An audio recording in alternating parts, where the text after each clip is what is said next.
E está começando mais um Entre Chaves, o seu podcast de desenvolvimento de software. Eu sou Felipe Chagas e hoje bota sua máquina virtual na sala, chama os javeiros que a gente vai falar de Java. Especificamente vamos falar sobre como descomplicar um pouquinho essa linguagem aí tão querida e amada pela comunidade de desenvolvimento. Eu tô aqui do lado também do Malaguti. E aí, Malaguti? Fala galera, quem fala aqui é o Francisco Malaguti, eu atuo como cientista de dados e arquiteto na DTI. Eu vou falar um pouquinho sobre como é que foi começar no estagiário até onde eu estou hoje, como algumas coisas facilitaram o uso do Java nesse meu percurso até o momento. Estou aqui também com o Vinícius. E aí, Malaguti, e aí pessoal, e Chagas, tudo bem? Então, eu sou o Vinícius Assunção, eu estou na DTI há uns 2 anos, atualmente eu atuo como arquiteto de software. E a maioria dos projetos que eu passei, eu trabalhei com Java. Eu vou compartilhar um pouco com vocês a minha experiência que eu tive ao longo do tempo. E também estou aqui com o Gabriel Magalhães. E aí, gente, bom estar aqui de novo, tá aí participando dessa discussão do Java, que é tanto usado aí, né? Junto com a gente hoje também tá o Luiz Berto. E aí, Luiz? E aí, pessoal, Luiz Berto aqui, eu sou Dev Java aqui na DTI, já tenho bastante experiência e espero poder trazer um pouco do que eu já pude trabalhar com Java aí, né? Tanto nessa parte aí de descomplicar, quanto o próximo episódio que a gente vai trazer para vocês, que é das novidades. Então, bora lá? Bora lá então. Então, sem mais delongas, né? Vamos começar já com um tema que traz muita dor de cabeça aí pro pessoal, né? Não só no Java, nas linguagens em geral, mas especialmente no Java, que é trabalhar com data, né? Com tipos de dados, horário é Unix, não é UTC, e se adicionar fuso horário, a vida fica mais complicada ainda. Qual que é a dica que vocês têm para quem está trabalhando aí com data e batendo a cabeça no teclado, indo no Stack Overflow toda hora para poder manipular esse tipo de dado? Então, eu posso falar um pouquinho aqui sobre a minha experiência aí com datas. Posso dizer que é um trauma, né? Com a biblioteca aqui do Java Util-Date e Java SQL-Date. Um dos maiores problemas que eu já tive é que, tipo, os dois têm o mesmo nome, né? Alguns desenvolvedores vão lá e importam o Java Util.date e outros desenvolvedores vão lá e importam o Java SQL.date. Isso pode causar um pouquinho de confusão, e eles têm, as bibliotecas têm algumas diferenças. E uma coisa que eu já tive muito problema também é que a biblioteca de date, ela sempre vem com as horas, né? Então, por exemplo, quando você quer trabalhar só com a parte de data, às vezes você pode ter alguns problemas lá se você não faz o tratamento correto, ele pegar algum offset lá de algumas horas a mais ou a menos. E para descomplicar um pouco isso, tem uma biblioteca que eles introduziram em algumas versões atrás. Acho que foi no Java 8, né? Exatamente, acho que foi Java 8. Que é a Java.time, que ela traz diferentes classes para diferentes usos, né? Então você tem tipo uma classe lá, Instant, que é para um momento, né? Um momento em UTC. Você tem uma classe que é de Local Date, que é tipo a data sem somente a data, né? Sem o horário. E tem mais um tanto de classes lá também que facilitam muito a vida de quem está trabalhando com datas. Acho que uma coisa que a gente pode trazer, né, falando aqui de Java Days, Java Time, qualquer coisa que envolve data, é que Java é uma linguagem muito boa para se fazer integrações, lidar, por exemplo, com BFF, fazer super apps e coisas do gênero, principalmente microserviços, é muito comum, né? E se você vai fazer algo que tem muitas integrações, e, por exemplo, a gente teve projetos grandes aqui dentro da DTI mesmo, que tiveram que lidar com super apps, com bancos, com diversos tipos de sistemas diferentes, cada um mandava uma data num formato, um tipo de coisa, cada um tinha a sua especificidade. E uma coisa que às vezes facilita muito você ter uma dessas bibliotecas padrões, você ter uma forma de tratar o dado internamente como um padrão dentro do código e você fazer todos esses tipos de transformações apenas nas bordas, né? Quando você vai passar isso para frente.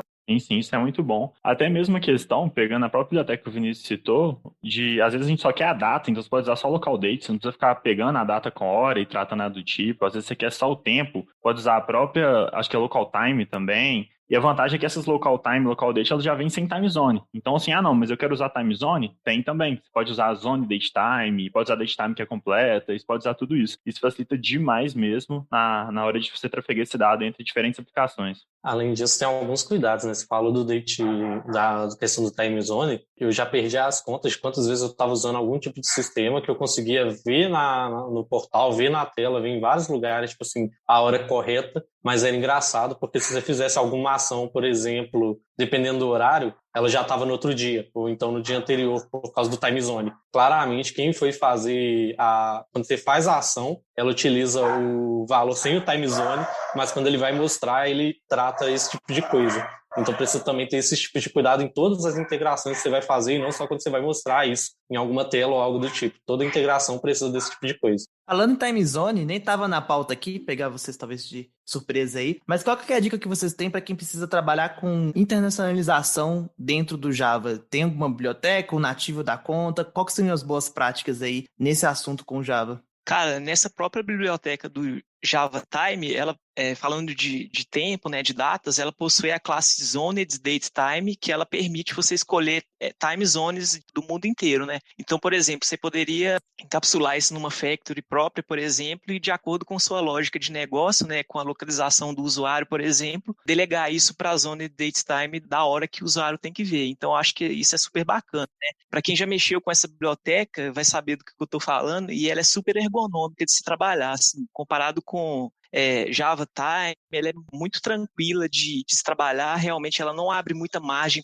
Então, assim, eu acho que é só o desenvolvedor realmente ter um feeling ali, começar a trabalhar com as classes principais, que é Duration, Instant, Local Date, que fica super tranquilo de poder ajustar elas para o seu caso de uso específico. Mas assim, especificamente de tradução e localização, vocês indicam alguma boa prática para o Java?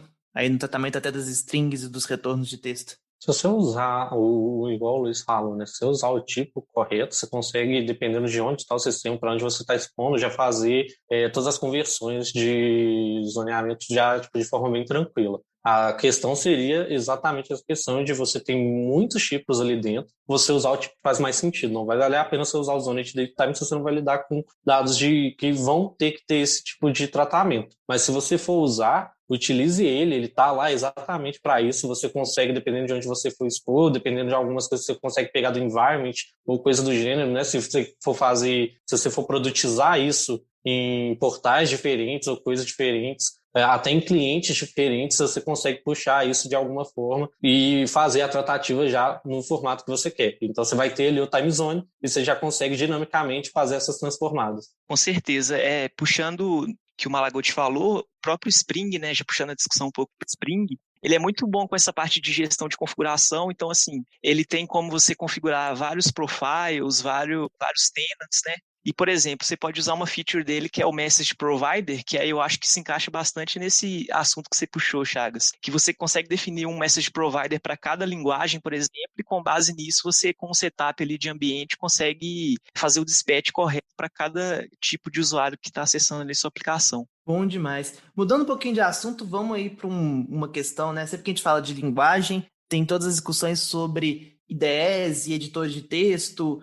Quais são as IDEs aí que vocês recomendam para o mundo do Java? Vou lembrar dos meus tempos antigamente aí, a galera usava muito o Eclipse, o NetBeans, muita gente detestava ele, mas muita coisa evoluiu aí ao longo do tempo, né? O IntelliJ entrando no mercado. O que vocês recomendam aí de IDEs para a produtividade junto com o Java? Um pouquinho sobre isso, né? Eu não sou muito padrão, porque eu comecei meu desenvolvimento usando o VI. Para quem já trabalha um pouco sabe que você nunca mais vai precisar usar um mouse ou algo do tipo, mas você vai precisar saber muita coisa de cabeça. E eu fui migrando passo a passo. Eu saí do VI para uma interface, no caso, tipo assim, para uma IDE da IBM, por causa que eu trabalhava com WebSphere e com Java EE, então que era construído em cima do Eclipse. E ela era muito boa para algumas coisas, mas terrível para outras. Dali eu fui pro Eclipse, que também tinha muita coisa que me ajudava e conseguia suprir as minhas necessidades, tinha muita coisa aberta, é um projeto muito grande, muito bom. As pessoas tendem a bater bastante no Eclipse, mas eu defendo porque tem muita coisa construída em cima e ele consegue fazer o que ele se propõe. Com a entrada do IntelliJ no mercado, onde eu atuo hoje, eu acabo usando ele mais. A gente já teve que fazer muitas coisas, muitos microserviços, e ele me supre muito bem, porque eu tenho que fazer algo muito rápido e muito simples. Ele auxilia muito alguns snippets, algumas coisas que vão me ajudar em velocidade de criar um projeto novo, e algumas integrações que ele me traz facilitam muitas coisas para eu trabalhar, por exemplo, com o Spring Boot, para trabalhar até com algumas coisas do security e todas as coisas que eu acabo tendo que tomar cuidado, com algumas coisas de segurança que eu preciso fazer, principalmente em relação ao .xml, porque se você quiser fazer uma manutenção das bibliotecas no Maven, né, para manter tudo funcionando bem de forma segura, quebra-cabeça. Você vai ter que ficar tirando, excluindo coisas e adicionando coisas novas. Então, essas ideias me ajudam a visualizar o projeto como um todo, facilita que eu faça as coisas bem rápido. Então, tanto o IntelliJ quanto o Eclipse, para mim, são ótimas ferramentas hoje em dia que as pessoas conseguem utilizar para desenvolver em Java. Tem uma ferramenta também que eu acho que, assim, depende bastante do que você está querendo fazer no momento. No meu caso, a gente costuma utilizar muito o Eclipse para poder rodar mesmo, só que algumas coisas pontuais eu prefiro fazer no VS Code, por exemplo. Porque no VS Code você consegue rodar, você consegue executar, já tem os plugins para tudo isso. E também, além de ter todas essas questões, às vezes eu estou trabalhando com um front-end, por exemplo, que eu estou usando o VS Code lá nele. Eu estou usando ele para rodar, por exemplo, React. E aí eu consigo utilizar o mesmo padrão, tudo no VS Code, para poder configurar tudo. Mas algumas coisas que eu, por exemplo, para pegar algumas importações, alguns plugins, algumas coisas, eu costumo utilizar também o Eclipse. Então, acho que depende do que você quer fazer no momento, do que você tem mais familiaridade e também se está no momento de você testar uma nova ideia, não tá? Eu acho que tem muitas questões que valem, mas igual o Malaguti ressaltou, eu acho que assim, todas as ideias atuais que continuam tendo atualização são muito boas, só que cada uma para o seu foco. Eu vejo às vezes, principalmente quem tá começando desenvolvedor, tem uma necessidade de fazer guerra de ideias, tal é melhor que tal, e assim, no final, o que te serve é melhor, né? Acho que, Exato. fazendo um parênteses aqui, fugindo um pouco do assunto de Java em si, eu acho que esse apego aí, eu acho que as ideias estão aí para ajudar a gente, se quiser usar até mais de uma, enfim, o que te atender para o projeto, o que te atende, é simplesmente lembrar que o importante é usar a ferramenta que vai melhor te auxiliar, né? Dependendo do momento, nem que isso seja digitar no Notepad, alguma coisa do tipo mesmo, e compilar via linha de comando. Se isso te servir naquele momento, perfeito. E a questão de servir também, vai muito, por exemplo, eu estou bem acostumado a utilizar o Eclipse. Eu basicamente sei todos os atalhos do Eclipse, de extrair classe, extrair constante, extrair método. E, tipo, isso facilita muito o meu dia a dia. Agora, por exemplo, se eu for migrar, por exemplo, para o IntelliJ da vida, ele vai ter, provavelmente, essas funcionalidades também, né? Mas, tipo, vão ser atalhos diferentes, aí isso faz com que tenha uma curva de aprendizado também. Algumas coisas não vão ter, né? Também. Tipo, para o VS Code, provavelmente vai ser totalmente diferente também. Mas eu gosto bastante do Eclipse, tipo, é uma relação de amor e ódio, assim, porque... Ele tem uns probleminhas, assim, por exemplo, ele não, às vezes não você troca a branch, assim, ele demora para atualizar, ou então você edita alguma coisa lá, tipo, por exemplo, alguma ferramenta, assim, de gestão no Git, sei lá, tipo, dá um stash lá para descartar as alterações e o Eclipse lá, ele não identificou isso ainda, aí você tem que esperar um pouquinho lá para ele identificar.